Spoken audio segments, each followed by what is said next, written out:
Ritual tersebut dipimpin seorang dukun yang bernama Maria Cecilia. Sang dukun juga menyarankan agar Fernando untuk memakai baju putih serta memajang altar pemujaan di rumahnya.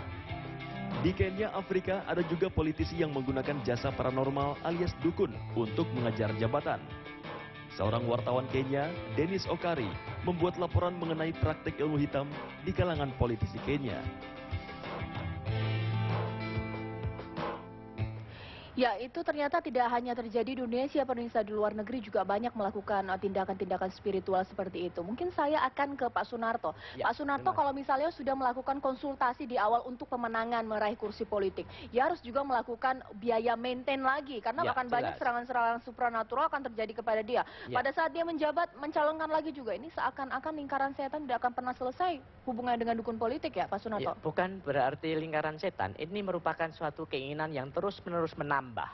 Keinginan manusia itu seperti karet, mulur mungkret, memanjang. Apabila terpenuhin keinginannya, dia ingin lagi, ingin lagi, ingin lagi. Kalau seorang menjadi DPR di tingkat kabupaten, kalau suatu saat kepingin menjadi di tingkat provinsi. Kalau sudah di tingkat provinsi, kepingin menjadi di tingkat pusat, dan bahkan kepingin bisa menjadi menteri. Jadi keinginan manusia terus-menerus sehingga rasa haus untuk dekat dengan konsultan spiritual terus nempel terus. Jadi kalau sudah sekali nempel, sudah lupa lagi, sehingga seakan-akan terus-menerus ikut hadir. Ini makanya sebagai konsultan, sebagai sisi lain. Dimanapun dia pergi, mau pergi, Pak Kusumo, aku mau pergi ke sana, doain ya. Iya, kalau gitu, ingat ya, bawa sapu tangan warna putih, jangan lupa. Taruhlah seperti itu. Itu contohnya. Oke, nah berarti memang hubungannya terjalin terus-menerus Iya, gitu ya. Tapi terus-menerus. Ki Kusumo berarti kan setelah terpilih juga dia akan melakukan konsultasi spiritual. Kalau misalnya pasien atau calon ataupun mungkin sudah terpilih melakukan tindakan-tindakan gitu, mungkin tidak baik gitu, kan bisa menjatuhkan dia juga secara sistem dari jabatan yang telah ia raih. Itu ada nggak? Ki Kusumo juga menganjurkan ya, jangan korupsi, jangan begitu, seperti itu. Saya pikir kalau menyangkut benar dan salah itu agama masing-masing sudah mengajarkan. Di sekolah juga di SD sudah diajarkan. Jadi kalau saya bilang ini untuk hal baik ya, dia harus sudah bisa mencerna manakala itu tidak baik dan baik. Itu aja sih. Tapi batas baik dan benar saya pikir dia sudah tahu. Kembali lagi batas baik dan benar itu dilakukan oleh dia, bukan oleh siapapun. Pertanggungjawabannya tentu antara dia dan yang Maha Kuasa. Oke, itu menjadi syarat-syarat nggak pada saat kamu terpilih nanti supaya kamu langgeng, kamu tidak boleh begini, ketika dilanggar kamu bisa begini. Ada nggak seperti syarat-syarat seperti Ya, itu? tentu. Jadi memang di awal saya akan bercerita bahwa kalau kamu menjadi wakil rakyat, kamu harus menyuarakan suara rakyat. Tentu poin itu tidak diungkap berulang-ulang, tapi lebih pada sebuah prosesnya saja.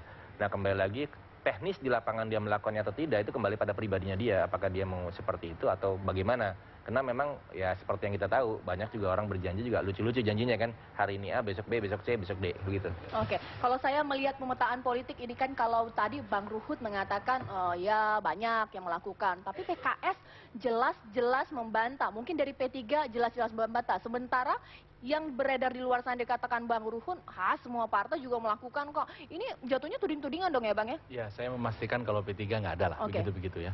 Yang pasti bahwa spiritualitas itu adalah bahagian dari keturunan, dari warisan nenek moyang. Makanya sila pertama kita kan sila ketuhanan. Itu menunjukkan bahwa spiritualitas itu menempati derajat yang tinggi di dalam warisan nenek moyang. Tinggal spiritualitas itu dilarikan kemana? Ada buat orang-orang yang memiliki keyakinan kebertuhanan yang tinggi kepada agama. Ada orang-orang yang tidak memiliki keyakinan kebertuhanan yang tinggi, dia tidak kepada agama. Tinggal sekarang bagaimana masing-masing caleg, karena spektrum caleg kita beragam. Seperti ibarat kita pergi dalam satu keadaan sakit misalnya. Ada yang memilih pergi ke tabib, ada yang memilih pergi ke dokter begitu. Ada yang pergi ke tabib setelah gagal di dokter, ada yang pergi ke dokter setelah gagal di tabib. Jadi manusia pada dasarnya selalu mencari titik optimal di mana dia ingin mendapatkan kepuasan yang paling dia bisa rasakan, saya puas dengan ini. Yang kedua, seringkali kadang-kadang hal yang menimpa seseorang itu lebih merupakan psikis saja, bukan sebenarnya secara fisik mengenai yang bersangkutan. Nah, secara psikis ini solusinya hanya dua, dia kembali kepada agama atau dia kembali kepada aspek di luar agama. Nah, kepada paranormal, saya kira paranormal pun juga beragam. Ada yang paranormal ini memang basisnya adalah spiritualitas agama, ada yang paranormal basisnya bukan spiritualitas agama. Oke, Begitu. oke. Ke Pak Sunarto, anggaplah mungkin kita membenarkan bahwa memang dukun politik itu bisa membuat seseorang menjadi pemimpin. Tapi kalau kita merilik lagi sejarah ke belakang, kalau misalnya memang Raja-Raja Sriwijaya, Singosari itu melakukan itu, mengapa kemudian pada saat setelahnya itu kita bisa dijajah oleh bangsa asing gitu? Kenapa kita tidak melakukan dukun-dukun politik untuk mengusir mereka, menjadikan kita sebagai pemimpin? Itu gimana? Apa mungkin ini memang sebenarnya tidak benar? Seperti apa? Penjajahan waktu itu karena kurang kritisnya orang kita. Orang kita mudah diadu domba. Jadi dukun sana diadu domba oleh dukun sini.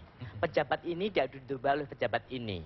Untung Mas Romi tidak bisa diadu domba dengan temannya karena dia kritis. Kenapa dia diadu domba? Karena mudah percaya. Makanya tetap katakan, jangan mudah percaya dengan orang. Tetap kritis. Sehingga kita mendapatkan kepastian. Sebab zaman sekarang juga zaman komunikasi ini orang mudah diterpa isu.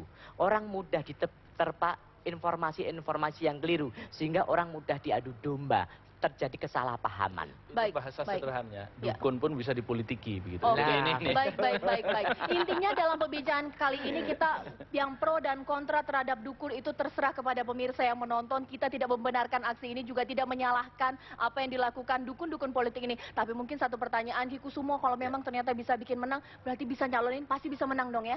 Kalau nyalonin Ki Kusumo, pasti bisa menang menjadi anggota DPR? Saat ini sih saya tidak berpikir nyalon ya. Tapi kalau menyalonkan pasti menang dong gitu? Harus menang. Oke. Baik pemirsa, ruang kita sudah 1 jam menemani Anda hari ini. Tapi memang nanti di program kami selanjutnya, kami akan mengupdate saat ini aktivitas dari Gunung Sinabung sudah menunjukkan geliatnya karena sudah meluncurkan lahar panasnya. Nanti kita akan kabarkan lahar dinginnya, nanti kami akan kabarkan dalam program selanjutnya. Tapi sebelumnya saya Canisa mengucapkan terima kasih dan sampai jumpa.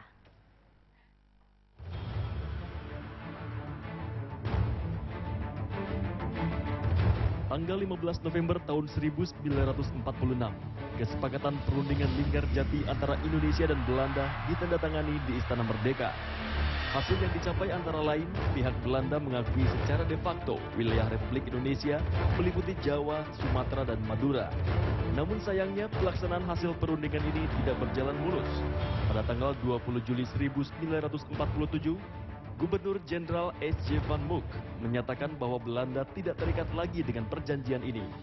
Akibat pernyataannya, pada tanggal 21 Juli 1947, Belanda melakukan agresi militer yang pertama. Tanggal 15 November tahun 1956, film perdana penyanyi legendaris Amerika Serikat Elvis Presley diluncurkan di kota New York. Film berjudul Love Me Tender ini adalah sebuah film drama musikal yang bercerita tentang serba-serbi 4 bersaudara semasa perang di Amerika. Selama berkarir, Elvis tak bisa lepas dari pengaruh obat-obatan hingga menurunkan kesehatannya. Elvis meninggal dunia di rumahnya akibat serangan jantung pada 16 Agustus 1977 di usianya yang ke-42 tahun.